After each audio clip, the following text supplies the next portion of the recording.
No, तुम समझ नहीं रहे हो, यहाँ पे कितने सारे लोग हैं, इनके सामने। अरे कहाँ जा रहे हो? तुम पागल हो क्या? ये किसका बच्चा उठा लाए? इसमें किसी का बच्चा नहीं है, देख देख खाली है। खाली है तो फिर हमारे किस काम का? वहाँ भी तो बेकार ही पड़ा था, कम से कम हमारे किसके तो काम आएगा।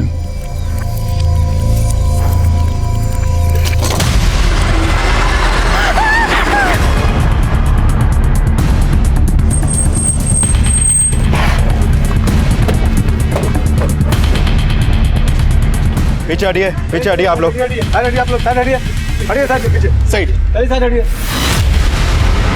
हम झूठ नहीं बोल रहे, ये प्रेम वहाँ लवारिस पड़ा हुआ था। सोने सर, दोनों का फोन नंबर और एड्रेस लो। सर, लाश का सर गायब है और बॉडी को कई टुकड़ों में काटकर इन बच्चों के कपड़ों में भरा गया है और फ्रेम के निचले वाले हिस्से में डालकर बॉडी को यहाँ पे डंप किया गया। सर बॉडी को यहाँ गार्डन में लाकर डंप किया गया, तो किसी ने तो देखा होगा।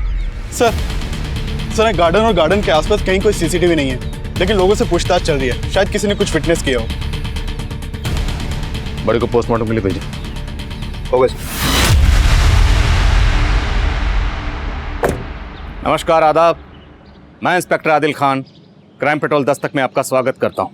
मैंने अपने करियर में कई मर्डर केसेस सॉल्व किए, लेकिन ये केस काफ़ी लिहाज से अलग था। लाश को ठिकाने लगाने के लिए कोई प्रेम का इस्तेमाल करे, ऐसा मैंने पहले कभी नहीं देखा था। और जो लाश हमें मिली थी वो मंजू शर्मा नाम की एक लड़की की थी। लाश को 22 टुकड़ों में काटा गया था और लाश का सर गायब था, लेकिन 3 महीने बाद भी हम उसकी पहचान पता नहीं कर पाए थे।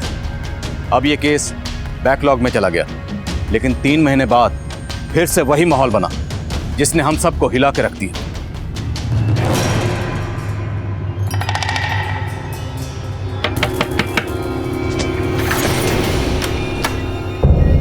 नमस्ते भाई साहब, ये ना बच्चों के कपड़े हैं जी, एक से एक वैरायटी है जी मेरे पास, देखो आप। नहीं हमें नहीं चाहिए। अरे भाई साहब एक ले लो ना, सुबह से ना बौनी तक नहीं हुई है जी मेरी, देखो तो सही कितने सोने कपड़े हैं।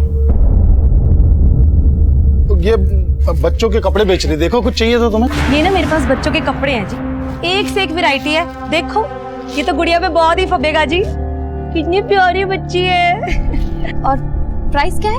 अरे आप प्राइस की टेंशन ना लो जी, एक काम करो आस पड़ोस वालों को भी बुला लो, ज्यादा लोग लेंगे ना तो दाम कम कर देना है मैंने।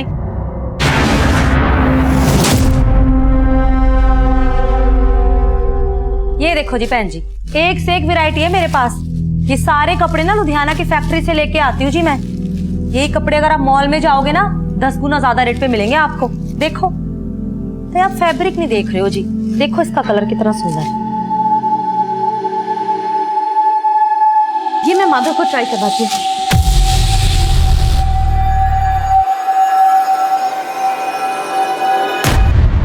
बेटा मैं रोटी और ला रहा हूँ। अरे परमीला भाभी, आपने तो पूरा मार्केट लगा दिया आज। अरे बहन जी तुसी भी देखो ना कितने सोने सोने पीस है, ये देखो। हाँ।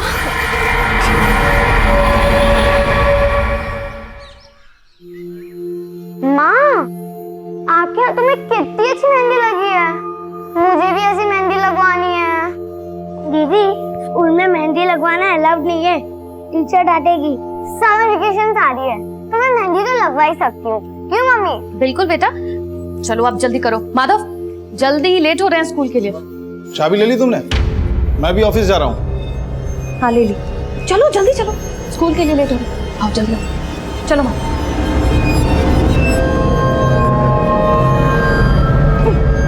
आराम से।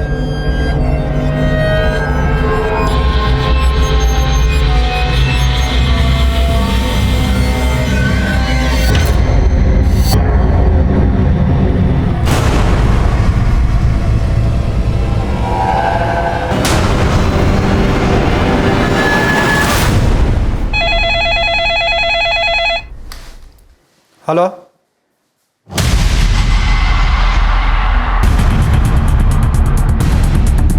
चेक करो। सर, वो लावारिस बैग पड़ा देखा तो यहाँ के लोगों ने कंट्रोल रूम में फोन किया। हमने चेक किया तो देखा ये बैग लाश के टुकड़ों से भरा पड़ा है। सर ये देखिए, हाथों में मेहंदी लगी है, पक्का ये लाश किसी औरत की है, लेकिन सर इसका सर गायब है। 3 महीने पहले हमें प्रेम में जिस औरत की कटी हुई लाश मिली थी उसका भी सर गायब था। सर मॉडस ऑपरेंडी सेम है, लेकिन हम उस औरत की पहचान पता नहीं कर पाए थे। और यहाँ भी क्रिमिनल ने इस औरत की पहचान पता करने का कोई क्लू नहीं छोड़ा।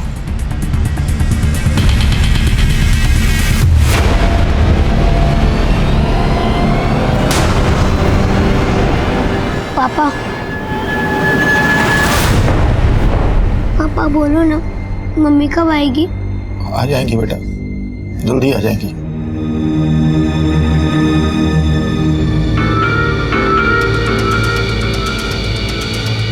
सर बॉडी को कई टुकड़ों में काटा गया है और सिर भी गायब है। सर 3 महीने पहले जो लाश हमें प्रेम में मिली थी उसको भी कई टुकड़ों में काटा गया था। उस बॉडी का और इस बॉडी का काटने का पैटर्न बिल्कुल सेम है। किसी छोटे हथियार से धीरे धीरे रेत कर काटा गया है। यानी इस औरत का किलर और उस औरत का किलर एक ही हो सकता है जिसकी लाश हमें 3 महीने पहले मिली थी। एब्सोल्युटली। एक्सक्यूज मी, बोले यादव। सर साईनगर थाने में प्रमिला नाम की एक औरत की मिसिंग कंप्लेंट फाइल हुई थी। सर कंप्लेंट उसके पति गोविंद ने दर्ज करवाई थी। इस गोविंद को बॉडी की शिनाख्त के लिए बुलाओ। Okay sir.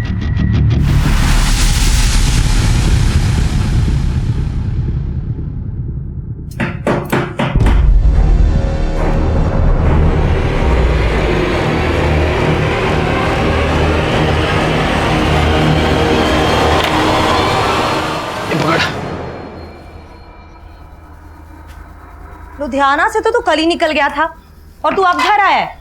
कहाँ पर था इतनी देर से? था कुछ काम। क्या काम था? साला इतनी दूर तो टेम्पो चला के आया और ऊपर से तो सवाल जवाब शुरू कर रही है। फिर चाय बना दे, बहुत थक गया हूं मैं। एक दरवाजे से दूसरे दरवाजे जा जाके ना मैं भी बहुत थक जाती हूँ। जानता हूँ, पर एक चाय तो बना दे। रुक, तू ना ये सब्जी काट दे। खाना खाना है ना तो मदद करनी पड़ेगी मेरी।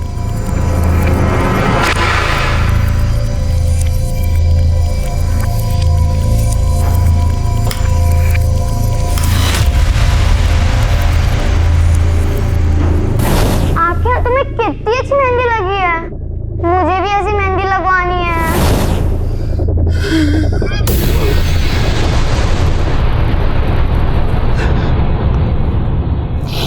कल आखिरी बार मेरी प्रमिला से फोन पे बात हुई सर। गोविंद, आज आप फिर टिफिन ले जाना भूल गए?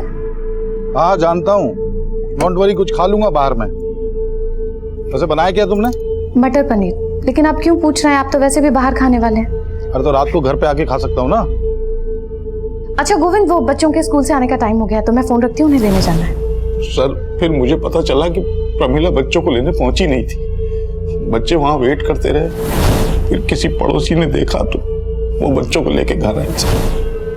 वो घर आए तो देखा कि वहां ताला लगा हुआ है। अंदर तो मम्मी दिख ही नहीं रही है आंटी। फोन की बेल तो जा रही है। आंटी फोन की आवाज तो अंदर से आ रही है। तो प्रमिला फोन अंदर रख के कहाँ चली गई? एक काम करते हैं, प्रमिला के हस्बैंड को फोन करके उसे इन्फॉर्म करते हैं। फिर मैं घर आया, कुछ समझ नहीं आ रहा था सर। प्रमिला अचानक से। देखिए, जैसा आपने बताया कि आपकी पत्नी प्रमिला ने फोन करके आपको ये कहा कि वो बच्चों को स्कूल बस से पिक करने जा रही है, लेकिन अगर वो वहां नहीं गई तो और कहाँ जा सकती हैं? सर उसने फोन पे तो यही बोला था कि वो बच्चों को लेने जा रही है। और वो अपना फोन घर पे क्यों छोड़ के गई? सर हो सकता है उसे लगा हो कि बच्चों को लेके वापस आना, तो छोड़ दिया। देखिए, अगर ऐसा है तो आपकी पत्नी के साथ जो भी हुआ है वो आपके घर से लेके उस रास्ते के बीच में ही हुआ है जहाँ पर स्कूल बस आपके बच्चों को ड्रॉप करती है। आपके बच्चे कहाँ?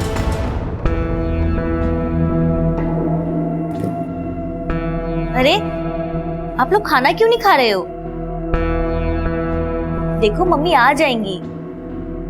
अगर यहाँ मन नहीं लग रहा तो हमारे घर चलो, बादल भी स्कूल से आ जाएगा, फिर खूब मस्ती करेंगे, खेलेंगे और खाना भी साथ में खाएंगे। चले? मुझे कुछ नहीं खाना आंटी। बेटा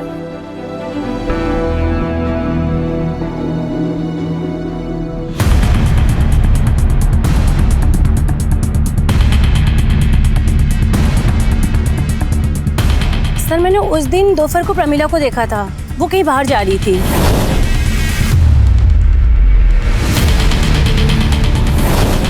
तो उस दिन प्रमिला को देख के आपको लगा कि वो कुछ अपसेट है या आपको कुछ अजीब लगा? नहीं सर, ऐसा कुछ भी नहीं लगा, क्योंकि वो हर रोज बस स्टॉप जाती थी बच्चों को लेने। बेटा अब बड़े हो ना, समझदार हो, भाई को समझाओ ना। मम्मी आ जाएगी जल्दी। पापा पापा मम्मी कहाँ है? मम्मी आएंगी बेटा, मम्मी आ जाएंगी। आप सर ये हमारी पड़ोसी। मैं मेघना। मैं विद्या। बेटा कौन से स्कूल में पढ़ते हो आप लोग? सर ये 3rd में है, ये 4th में। गोविंद जी, देखिए आपकी पत्नी की लाश यहाँ से 10 किलोमीटर दूर सिंधुजा में मिली। आपको किसी पर शक, किसी से कोई झगड़ा या दुश्मनी? नहीं सर, ऐसा तो कुछ समझ नहीं आ रहा। प्रमिला जी वर्किंग थी या हाउसवाइफ? सर थी तो हाउसवाइफ, लेकिन साथ साथ में शेरूल की मेंबरशिप ले रखी थी। शेरूल मतलब? शेरूल एंटरप्राइजेस। सर ब्यूटी प्रोडक्ट बनाते हैं ये लोग। तो प्रमिला आसपास पड़ोस में और रिलेशन में ये प्रोडक्ट बेचती थी।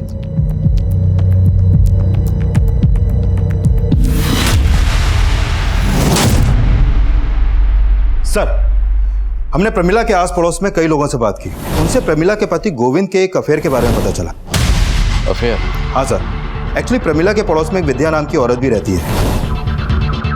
सर ये विद्या अभी 4 महीने पहले ही अपने पति के साथ वहां पर शिफ्ट हुई थी। इसका पति ऑफिस टूर पे ज्यादातर बाहर ही रहता है सर, और इस गोविंद का इस विद्या के घर में काफी आना जाना है। सर गोविंद और विद्या का पक्का अफेयर था, तभी तो प्रमिला को शक था गोविंद पर। शक? सिर्फ शक ही नहीं था सर, गोविंद और प्रमिला का तो आए दिन इसी बात पर झगड़ा होता रहता था। और सर प्रमिला के दोनों बच्चों को बस स्टैंड से विद्या ही घर लेकर आई। और विद्या का गोविंद से अफेयर है। और गोविंद ने हमें ये बताया था कि प्रमिला ने उसे फोन पर यह कहा था कि वो बच्चों को स्कूल बस से लेने जा रही।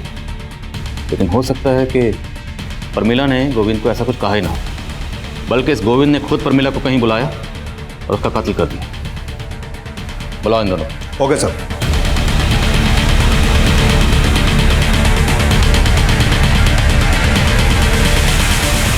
बेटा आंटी बोले कुछ खा नहीं रहे थे, कुछ खा लो ना।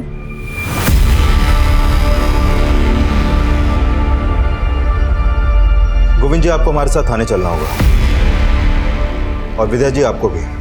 मुझे क्यों? थाने चलिए, बताते हैं। मेघना जी बच्चों का ख्याल रखना।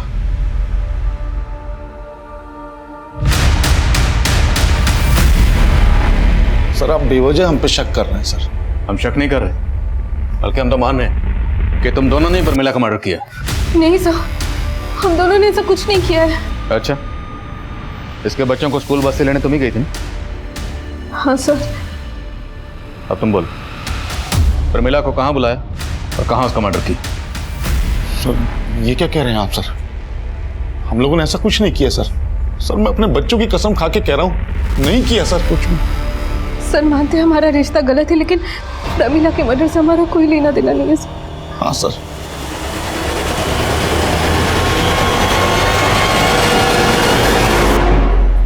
इस बार बिल्कुल रद्दी माल लेकर आया तो लुधियाना से, कोई माल खरीदने को तैयार नहीं हो रहा। ऐसा करेगा ना तो धंधा चौपट हो जाना है अपना। हाँ घूर क्या रहा है, मारेगा मुझे?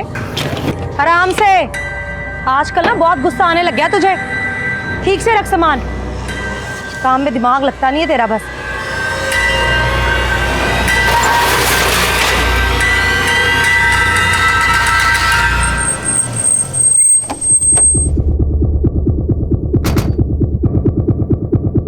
सर ये प्रमिला की पोस्टमार्टम रिपोर्ट। सर रिपोर्ट में सामने आया है कि प्रमिला का मर्डर उसी शाम हो गया था जिस दिन उसके पति गोविंद ने उसकी मिसिंग कंप्लेंट दर्ज करवाई थी। सर प्रमिला का भी उसके मर्डर से पहले रेप हुआ था। 3 महीने पहले हमें जिस औरत की लाश मिली उसका भी पहले रेप हुआ, फिर मर्डर हुआ। यस सर, काफी कुछ सिमिलर है। काफी कुछ सिमिलर है तो रेपिस्ट का डीएनए भी सिमिलर हो। डीएनए मैच करो। ओके सर जिस दौरान प्रमिला गायब हुई थी उस वक्त विद्या अपने घर पे नहीं थी और गोविंद भी अपने ऑफिस में नहीं था। इस विद्या और गोविंद की एक्टिविटी सस्पिशियस लग रही। मजिस्ट्रेट साहब से गोविंद की डीएनए लेने की परमिशन लो। Right sir. सर प्रमिला के कॉल रिकॉर्ड में एक नंबर सस्पिशियस मिला है। पिछले काफी समय से प्रमिला की शंकर नाम के एक आदमी से बातें होती थी। लेकिन सर इस शंकर का नंबर अभी बंद है। कौन है शंकर? सर शंकर शेरोल एंटरप्राइजेस में एरिया मैनेजर था और प्रमिला भी पहले वहीं की मेंबर थी।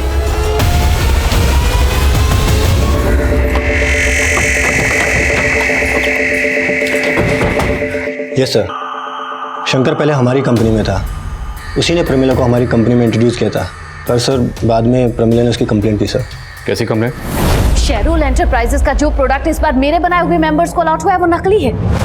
ये आपसे किसने कहा? अरे किसने कहा मतलब, मैंने खुद चेक किया है। देखिए मैम, आप इधर आइए। मुझे कहीं आने की जरूरत नहीं है, आप मेरी बात सुनिए। शेरोल एंटरप्राइजेस का टैग उस प्रोडक्ट पे है लेकिन प्रोडक्ट नकली है। देखिए मैम, आप आराम से बात कीजिए, मैं आपको प्रमिला की कंप्लेंट जायज़ थी सर। हमने इंक्वायरी की तो पता चला कि सिर्फ प्रमिला नहीं, ऐसी कई और औरतों को भी चीट कर रहा था। सर एक्चुअली शंकर थोड़ा सा कैरेक्टरलेस था। थोड़ा सा मतलब? Actually he is a womaniser. हमारे ऑफिस में काम करने वाली और भी कई फीमेल एम्प्लॉयज़ ने उसकी कंप्लेंट की। हमारी कंपनी की रेपुटेशन का सवाल था तो हमें उसे जॉब से निकालना पड़ा। आपने शंकर को जॉब से कब निकाला? यही कोई 15-20 दिन पहले। उसका फ़ोन बंद है, उसका एड्रेस तो होगा आपके पास?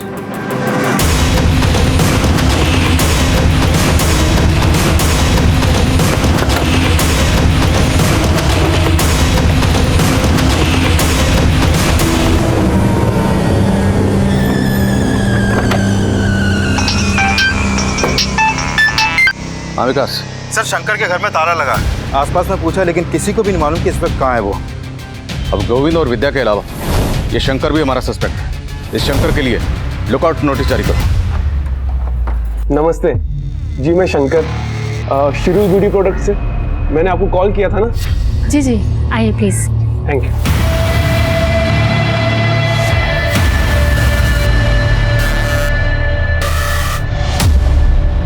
चाय कॉफी कुछ? नहीं शुक्रिया, आप आइए ना, बैठिए। 2 मिनट में मैं आपको स्कीम समझा दूंगा। आइए, पहले ना आप मेरी स्कीम सुन लीजिए। और बस थोड़ी सी इन्वेस्टमेंट है और आप घर बैठे बहुत पैसे कमा सकती है। पर कैसे? बहुत ही सिंपल है मैम। जैसे ही आप हमारी कंपनी की मेंबरशिप लेंगी तो आपको एक ऐसी प्रोडक्ट किट दी जाएगी और आप अपनी ही तरह बाकी लोगों को भी ये प्रोडक्ट बेच के अच्छे पैसे कमा सकोगी। और हाँ मैम, हमारे कंपनी से आपको अच्छे बेनिफिट्स भी मिलेंगे और अच्छी मार्जिन भी मिलेगी।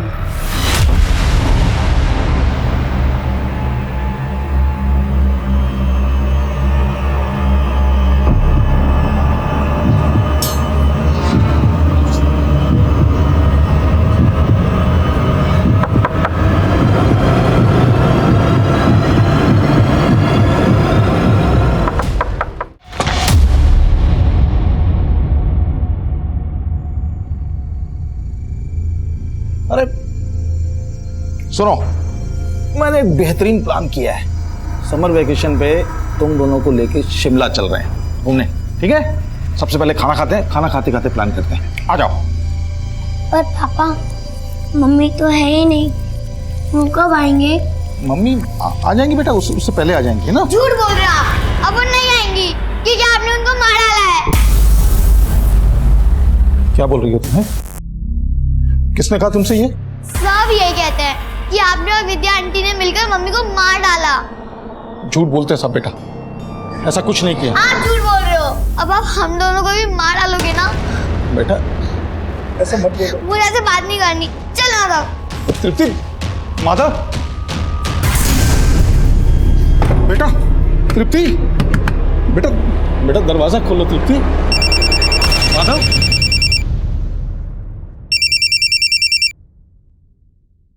हेलो हेलो गोविंद, तुषार बोल रहा था। मेघना माधव और तृप्ति के साथ है क्या? नहीं तो यहाँ तो नहीं है मेघना। पता नहीं कहाँ चली गई। उसकी शॉप भी बंद है, फोन भी नहीं लग रहा उसका। गोविंद, मैं माधव को थोड़ी देर तुम्हारे यहाँ छोड़ दूं क्या? मैं उसकी मम्मी को ढूंढ लूंगा जब तक। हाँ छोड़ दो।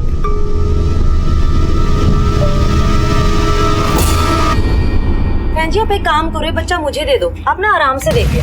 लो। अच्छा जी, संभाल।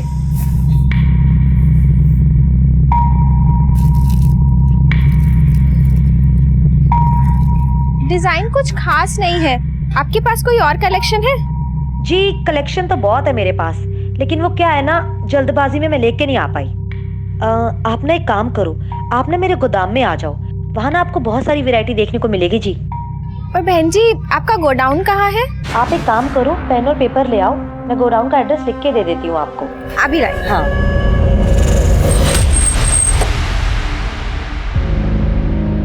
सर, साईनगर थाने में जहाँ पर प्रमिला की मिसिंग कंप्लेंट फाइल हुई थी, वहाँ से एक इन्फॉर्मेशन आई है। उसी थाने में प्रमिला के मोहल्ले की एक और औरत की मिसिंग कंप्लेंट दर्ज की गई है।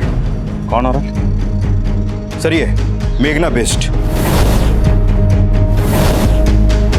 सर, इस मेघना का प्रमिला के घर में काफी आना जाना था और ये कंप्लेंट मेघना के पति ने दर्ज करवाई है। सर, साईनगर पुलिस को मालूम था कि हम प्रमिला मर्डर केस में उसके पति गोविंद पर शक कर रहे हैं, इसलिए उन्होंने हमें ये अपडेट दिया। विकास, इस मेघना के पति से भी मिलते हैं, देखते हैं वो गोविंद के बारे में क्या कहता है।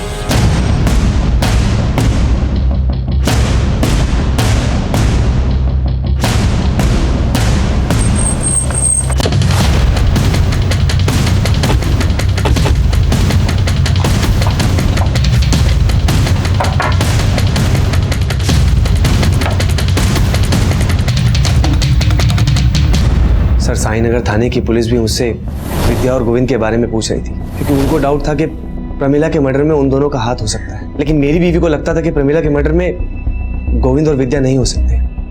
आपकी बीवी मेघना के गायब होने के पीछे किसका हाथ हो सकता है? सर, मुझे कुछ समझ में नहीं आ रहा। वो तो एक मामूली सी टेलरिंग शॉप चलाती थी, हमारी तो इतनी इनकम भी नहीं। ये शेरुल की ब्यूटी प्रोडक्ट्स आपके हैं?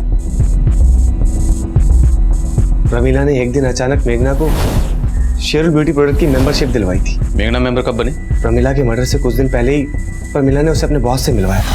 शंकर से? शायद, लेकिन फिर पता चला कि उनकी किट में सारे प्रोडक्ट फेक है। प्रमिला ने कहा था कि मेघना को अपने बॉस से सारे पैसे वापस दिलवा देगी, लेकिन प्रमिला हमें पैसे दिलवाती उससे पहले उसकी डेथ हो गई। मुझे लगा कि मेघना शंकर से मिलने उसके ऑफिस गई होगी, लेकिन मैंने जब वहां जाके पता किया तो पता चला कि शंकर को तो कुछ दिन पहले ही ऑफिस से निकाल दिया गया था और मेघना तो कभी ऑफिस गई नहीं थी। सर, हम मानते हैं कि प्रमिला के साथ मेघना को भी शंकर ने चीट किया होगा, और सर मेघना यहाँ कभी नहीं आई। और सर, हम तो आपको पहले ही बता चुके हैं कि शंकर को हमने जॉब से निकाल दिया था। सर, पहले प्रमिला का मर्डर और अब मेघना गायब, और इन दोनों का कनेक्शन इस शेरुल एंटरप्राइजेस से ही जुड़ा हुआ है। सर, कहीं ऐसा तो नहीं कि प्रमिला की तरह इस मेघना को भी शंकर ने गायब किया हो? तो शंकर के घर पे ताला लगा हुआ है और उसका फोन बंद है। ये मेघना शंकर के टच में आई कैसे? मेघना की कॉल रिकॉर्डिंग लो, हो सकता है उसमें शंकर का कोई दूसरा नंबर है। मंजू तब तक हमारे लिए एक अनजान लाश थी, और प्रमिला मर्डर केस का मंजू के केस से कोई ताल्लुक था या नहीं, ये तब हम श्योर नहीं थे। और प्रमिला मर्डर केस में हमें उसके हस्बैंड गोविंद का मोटिव नजर आ रहा था, और शंकर भी प्राइम सस्पेक्ट बन के सामने आया था। और अब मेघना मिसिंग केस भी मेघना मर्डर केस में तब्दील होने वाला था।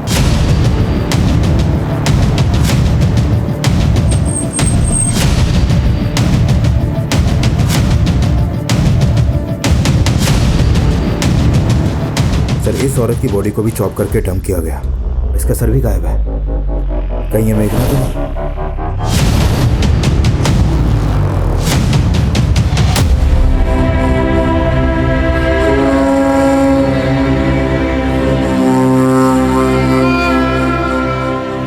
तीनों मर्डर्स में मॉडस ऑपरेंडी सेम है, तो कातिल भी सेम ही होगा। प्रमिला और मेघना के मर्डर्स में ये शंकर कॉमन है, तो पूरे चांसेस हैं कि जिस औरत की लाश हमें 3 महीने पहले भी इस प्राइम में मिली थी, उसका कातिल भी यही शंकर होगा। सर, शंकर का नेटिव एड्रेस कानपुर का है, वहाँ इसके पेरेंट्स रहते हैं, लेकिन ये काफी टाइम से कानपुर गए नहीं। लेकिन कानपुर पुलिस की इसके पेरेंट्स पे नजर है।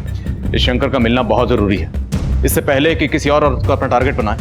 We have to catch him. Right sir. तुम बहुत मजाकिया हो। वैसे मुझे तुम्हारी स्किन पसंद है। और मैं? क्या? अरे मजाक कर रहा था यार। वैसे अब तुम घर बैठे लाखों कमा सकती हो, क्योंकि अब तुम हमारी स्पेशल मेंबर जो बन गई हो, और स्पेशल मेंबर के लिए स्पेशल गिफ्ट। गिफ्ट? मेरे लिए?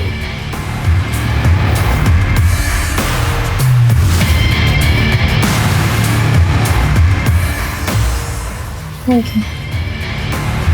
सर, इस मेघना के कॉल रिकॉर्ड में ऐसा कोई नंबर नहीं मिला जो शंकर से कनेक्टेड हो। लेकिन सर, जिस समय मेघना का फोन रानीगंज मार्केट में बंद हुआ, उस समय गोविंद का फोन भी वहां पर एक्टिव था।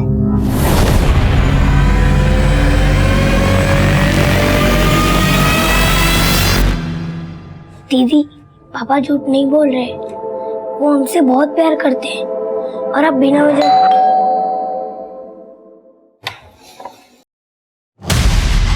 ले चलो इनको। लेकिन मेरी बात सुनिए सर। चलिए चलिए। पापा देखिए मेरी बात। पापा पापा अंकल अंकल कहाँ ले जा रहे हो मेरे पापा को? पापा पापा झूठे हैं। पापा नहीं मम्मी को मारा है। अरे मैं कुछ नहीं किया यार, आप लोग बार बार पकड़ लेते हो सर। समझते क्यों नहीं आप लोग? पहले तू हमें समझा। प्रमिला को तूने मारा विद्या के लिए, लेकिन मेघना को मारने के पीछे तेरा मोटिव क्या था? सर मैं बार बार कह रहा हूँ, न मैंने मेघना को मारा न प्रमिला को मारा। सर आप कैसी बात कर रहे हैं? जिस दिन मेघना का फोन रानीगंज में स्विच ऑफ हुआ उस दिन तेरा फोन वहीं एक्टिव था। अब ये महज इत्तेफाक तो नहीं हो सकता? सर मैं रानीगंज मार्केट गया था, लेकिन मैंने रानीगंज मार्केट क्यों गया था? सर मुझे मेघना पे शक था, इसलिए मैंने सोचा कि कहानी मत सुना। मैं सच कह रहा हूँ सर। मुझे मालूम था कि मेरी पत्नी प्रमिला ने मेघना को अपना सूट सिलने के लिए दिया है, तो मुझे लगा जिस दिन वो गायब हुई है उस दिन उसकी दुकान पे जरूर गई होगी। और मैंने मेघना से बात भी की सर। मेघना जी, प्रमिला ने बताया था कि आपके यहाँ उसने सूट सिलने के लिए दिया था, तो आखिरी बार जब बच्चों को लेने आई होगी तो आपकी दुकान पे तो जरूर आई होगी। आप नहीं गोविंद भैया, वो मेरे पास नहीं आई थी।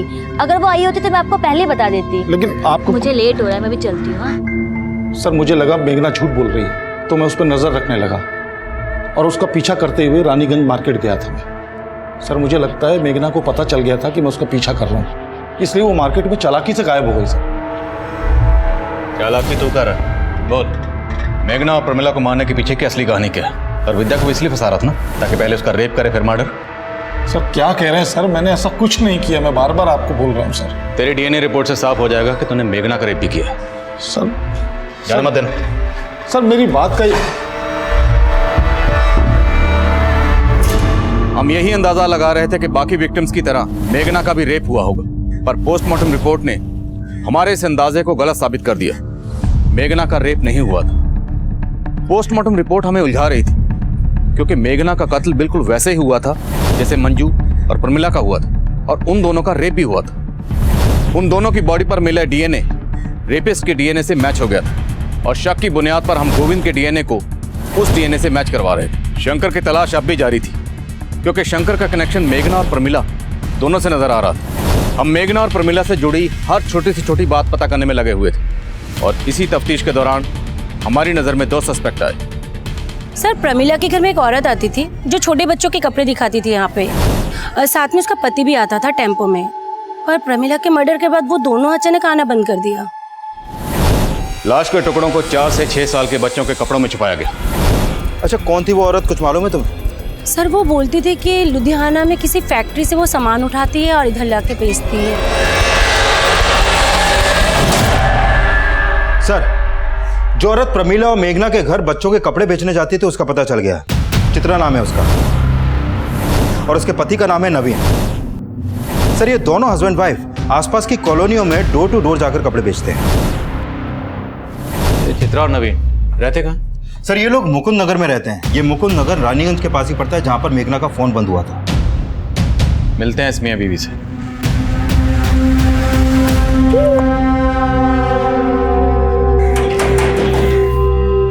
जी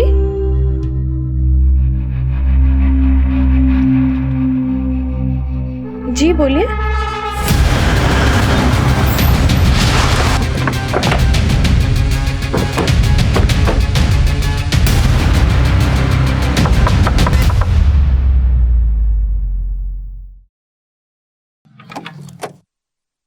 चित्रा जी चेक करो सब्जेक्ट। अरे कोई भी कोना छूटना है ये सब आप कोई ना लोग क्या कोई कर रहे जरूर हैं? मिलेगा। चेक कर, अरे मेरे घर में इस तरीके से छानबीन क्यों कर रहे हैं सर? अभी पता चलेगा। सुना तो डोर टू डोर जाकर डिलीवरी नहीं करती, कस्टमर को अपने डोर तक भी बुलाती। कितनी औरतों को बुलाया अभी तक? सर ये आप क्या कह रहे हैं, मुझे कुछ समझ में नहीं आ रहा है। सब समझ में आ जाएगा। ये कपड़े तो नहीं बेचे हैं ना? नहीं सर ये कपड़े मैंने किसी को नहीं बेचे जी। अच्छा तब तो तू इस आदमी को भी नहीं जानती होगी। नहीं सर मैं इस आदमी को भी नहीं जानती। तेरा पति कहाँ है? जी वो तो लुधियाना गया हुआ है। झूठ बोलती है? मैडम जी मैं झूठ नहीं बोल रही हूँ, सच बोल रही तेरे हूँ। पति का फोन नंबर और टेम्पो का नंबर बोल। ठीक है सर जी। सर चित्रा के पति नवीन का नंबर अभी रानीगंज में एक्टिव है। और उसकी बीवी बोली थी वो लुधियाना गया। उसके फोन की एग्जैक्ट लोकेशन ट्रैक करने के लिए कहो और बोलो तुरंत मेरे फोन पे भेजें। सर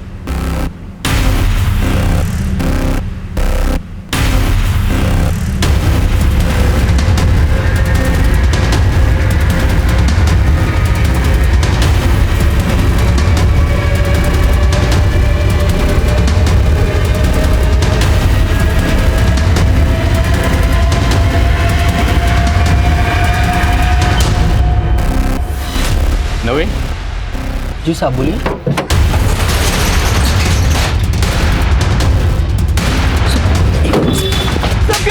साहब बोलिए साहब देखिए,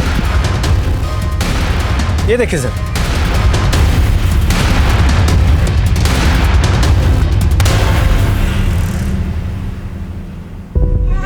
ये बच्चा कहाँ से आया? साहब मुझे नहीं पता है बच्चा मेरे टेम्पो में कैसे आया साहब। तो औरतों का रेप और कत्ल करने के साथ साथ बच्चे भी चुरा के बेचता है तू? साहब मैं सच बोलता हूँ, पता नहीं बच्चा कैसे आया टेम्पो में साहब। साहब यकीन मानिए मैंने कुछ नहीं किया साहब। तू जो करता तेरी बीवी भी जानती है ना? सीधा सीधा बोल वरना उधेड़ के रख देंगे। साहब मैं लुधियाना जा रहा था, वो रानीगंज मार्केट से गारमेंट वाले का पेमेंट उठाना था, इसलिए मैं वहां रुक गया। आप चाहे तो पता कर सकते हैं। ये ऐसे नहीं मानेगा, उधेड़ो ऐसे। बोल। साहब मैंने कुछ नहीं किया साहब। साहब मैंने कुछ नहीं किया। साहब मैंने कुछ नहीं किया। साहब ठीक सर, इस नवीन को बहुत तोड़ा लेकिन वो किसी भी मर्डर में अपना हाथ होने से इनकार कर रहा है और मैंने कंफर्म किया कि वो आज वाकई में रानीगंज के गारमेंट शॉप से अपना पेमेंट लेने गया था। मुझे सर नवीन की बीवी चित्रा ने उस बच्चे को आइडेंटिफाई किया है जो उनके टेम्पो में मिला था। उसने बताया कि वो बच्चा उसकी एक कस्टमर अनुषा का है। लेकिन सर चित्रा इस बात से खुद हैरान है कि बच्चा उसके पति नवीन के टेम्पो में कैसे पहुंचा। अनुषा, पता करो ये अनुषा कहाँ रहती? सब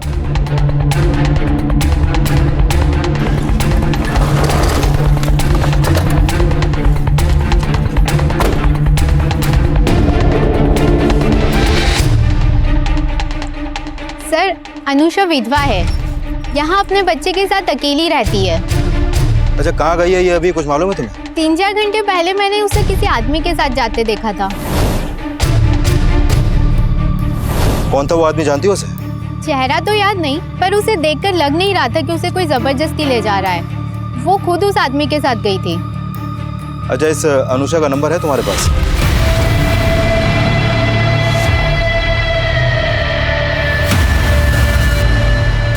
सर अनुषा का फोन भी रानीगंज मार्केट में बंद हुआ था। रानीगंज? और रानीगंज से हमने नवीन को पकड़ा था बच्चे के साथ। सर ये नवीन अभी भी कुछ नहीं उगल रहा है और मैंने कंफर्म किया कि ये अनुषा के घर के बाहर देखा ही नहीं गया है। सर हो सकता है ये अनुषा किसी और के साथ मार्केट गई हो। शंकर? हो सकता है ये नवीन शंकर को जानता और अनुषा का बच्चा शंकर ने नवीन को दिया।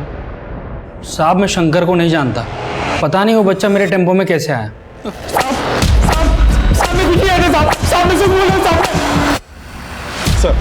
सर शंकर के पेरेंट्स का नंबर हमारी सर्वेलेंस पे था। सर शंकर के पेरेंट्स के नंबर पे इस नंबर से फोन आया था। जब इस नंबर के बारे में पता किया तो पता चला कि ये शंकर का ही दूसरा नंबर है जो आगरा के एड्रेस पर रजिस्टर्ड है। सर ये नंबर को ट्रेस कर लिया गया है, इस वक्त लखनऊ में एक्टिव है।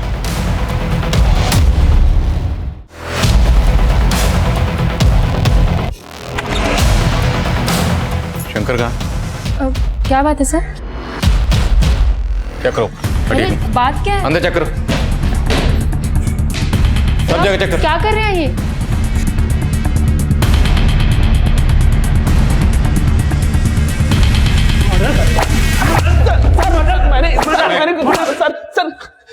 सर मैं मानता हूँ कि मैंने कई औरतों को चीट किया है और प्रमिला जैसी कई औरतों को मुझसे प्रॉब्लम भी थी सर, लेकिन मैंने मर्डर नहीं किया सर। तो फिर इतने दिनों से गायब क्यों था? सर मैंने फ्रॉड किया था इसलिए गायब हो गया था। ये ऐसे नहीं मानेगा, प्लीज कंटिन्यू। बोल।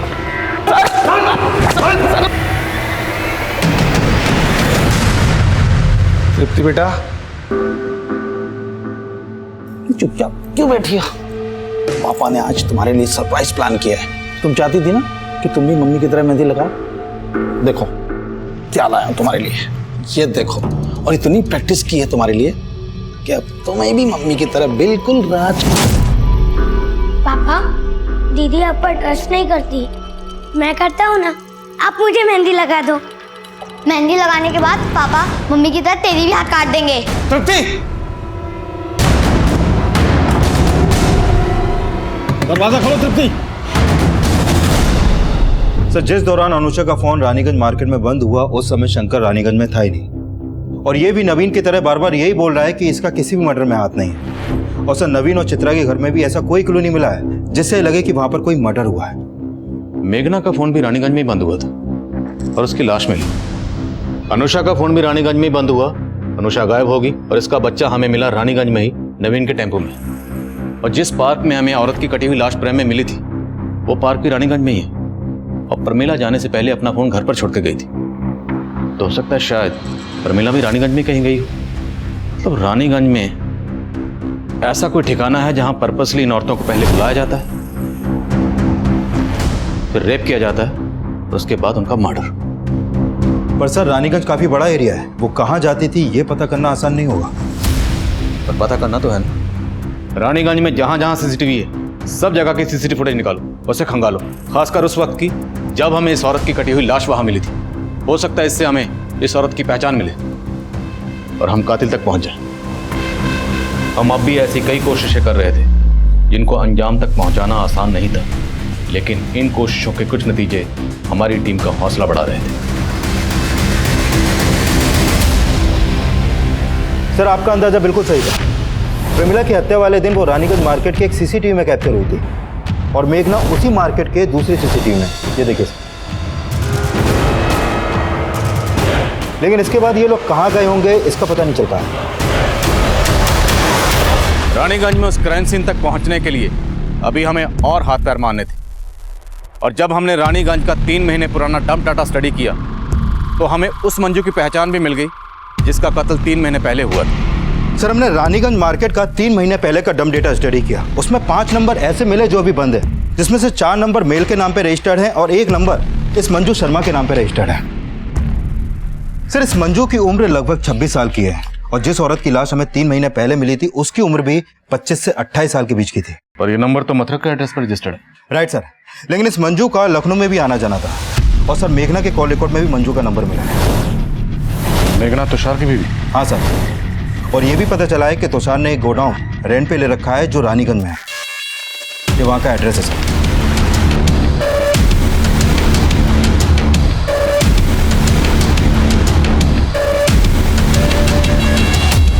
साला सारा कसूर मेरी खोपड़ी का है। सेक्स के सिवाय मुझे कुछ दिखता ही नहीं।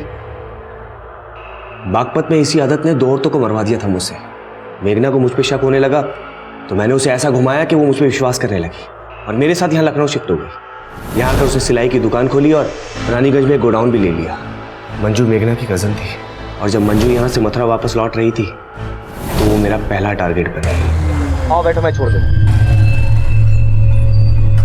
मुझे सिर्फ 2 मिनट का काम है, फिर मैं तुम्हें बस स्टॉप पे छोड़ दूंगा। ठीक है। एक काम करो ना, तुम भी अंदर ही आ जाओ। उस दिन मैं पार्क के पीछे वाले तालाब में मंजू की लाश को फेंकने जा रहा, लेकिन पार्क में एंटी रोमियो स्क्वाड का छापा पड़ा था, इसीलिए मैं डर के प्रेम पार्क में छोड़ के चला गया था। और फिर मंजू के बाद प्रमिला? तुषार भैया मेघना? प्रमिला, मेघना तो रानीगंज गई है। रानीगंज? रानीगंज में हमारा एक गोडाउन है, तुम्हारा सूट भी शायद वहीं सिल के रखा हो। मैं आपको एड्रेस दे देता हूँ।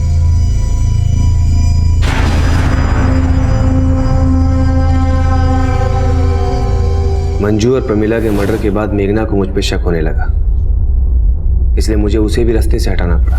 इसलिए बहाने से मैंने उसे गोडाउन पे बुलाया और फिर मेघना के मर्डर के बाद मैं डर गया था कि मैं फंस जाऊंगा, इसलिए खुद को बचाने के लिए मैंने एक तरफ शंकर का नाम लिया, दूसरी तरफ मैं नवीन और चित्रा के लिए गड्ढे खोद रहा था, क्योंकि पहले भी मैंने उन्हें रानीगंज में देखा था। उनका घर गोडाउन के बिल्कुल नज़दीक था और फिर एक दिन मैंने प्रमिला के घर उनको देखा। मैं अगला टारगेट अनुषा को बनाने वाला था और फिर उसके घर के बाहर भी नवीन और चित्रा को देखा। मैंने सोचा कि अगर मैं अनुषा के साथ कुछ भी करता हूँ तो नवीन और चित्रा को फंसा के खुद को बचा सकता हूँ, इसीलिए पूरी प्लानिंग के साथ मैं अनुषा के घर पहुंचा। जी बोलिए। आप चित्रा के गोडाउन में कपड़े देखने के लिए आने वाले थे ना? हाँ। लुधियाना से नया स्टॉक आ गया है। मैं अनुषा को बहाने से गोडाउन में ले गया, पहले रेप किया और फिर मर्डर करके उसके शरीर के टुकड़ों को फ्रिज में रख दिया। मैं उसकी बॉडी को ठिकाने लगाता उससे पहले ही तुषार एक के बाद एक जुर्म किए जा रहा था और हैरान करने वाली बात यह थी कि तुषार की पत्नी मेघना को अपने पति के इन जुर्मों की हर मोड़ पर दस्तक मिल रही थी, लेकिन उसने इस दस्तक को नजरअंदाज किया। उसकी कजन मंजू पिछले 3 महीने से गायब थी और उसे यह भी अंदाजा था कि हो सकता है मंजू का कत्ल उसके पति तुषार ने किया, लेकिन फिर भी उसने इस बारे में पुलिस को कुछ नहीं कहा, जिसका नतीजा ये निकला कि मंजू और प्रमिला के कत्ल के बाद तुषार का वो घिनौना राज मेघना के कत्ल की दस्तक बन गया। अनुषा ने एक अजनबी की बात पे भरोसा किया, वो उस जुर्म की दस्तक को महसूस ही नहीं कर पाई और नतीजा ये हुआ कि उसका बच्चा अनाथ हो गया। कोई भी जुर्म होने से पहले दस्तक जरूर देता है। इस दस्तक को सुनिए और किसी भी जुर्म को होने से पहले उसे रोकिए। अब मैं आदिल खान आपसे इजाजत लेता हूँ। आपसे फिर मुलाकात होगी एक नए केस के साथ। तब तक देखते रहिए क्राइम पेट्रोल दस्तक। मकसद बताना नहीं, बचाना है।